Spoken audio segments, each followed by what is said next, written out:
sa mama mo. Yes. Alam mo, sometimes, ang pag-ibig, more than words yan eh. More than, Hindi mapipilit kung sino man yung totoo yun. alam ba yun? Sabi ko naman, di ba, Hindi pag dahil di mo gusto ko, naintindihan ng isang tao, sabi hindi ko, mo na siya pwedeng mahalin.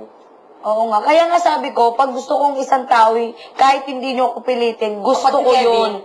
Pag si Kevin gusto mo. Ayun. Hindi si Kevin. Alam mo kung bakit, paano ko nasabi gusto mo si Kevin? Bakit?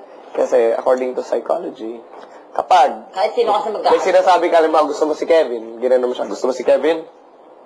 Oo naman. Enough. Okay. Kasi, nung minention mo ang Kevin the first time, ang unang reaction ni... Kita mo agad doon. ang unang reaction ni Pama gumanon siya. Nakakaroon naman ako. Alam mo kung bakit? Hindi. Kasi psychology yan. Tama. Pag nagwet ka ng lips mo, ibig sabihin yan. Agot ba ako ng Subconsciously. Yes. Oh, yun na naman. Okay. Subconsciously. The first time na pinanong ka niya. Parang Kevin hat. Gusto mo si Mami Luz? Hot. Mag-wet lips ka. Yung totoo. Di ba kita hindi? Oy! Masama yun lang. Sasabihin ko sa inyo, ito nung una, nung doon tayo sa barong-barong, gusto ko si Kevin. Tapos nung tumatagal na, naku, mukha suplado. Chichi na Wala. lang. Bilang ano na lang, bilang Tapos nung nalaman mong mabait siya. Pero nalaman mo ba talaga siya?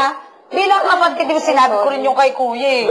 Hindi, sinabi mo isang araw, akala mo, hindi mo alam na si Kevin pala ay mabait. Kita mo nag-ablas Mabait, sinawag mo. Oo. God loves you. Huwag na talaga. Makikiyakap ako. Kikisali. Kikisali. Kayo na lang kayo magganap-ganapan. Yung totoo pa. Lagi naman kami nagaganap, hindi naman kayo napipicture eh. Hindi naman ako tinatawag ni Kuya Bautista.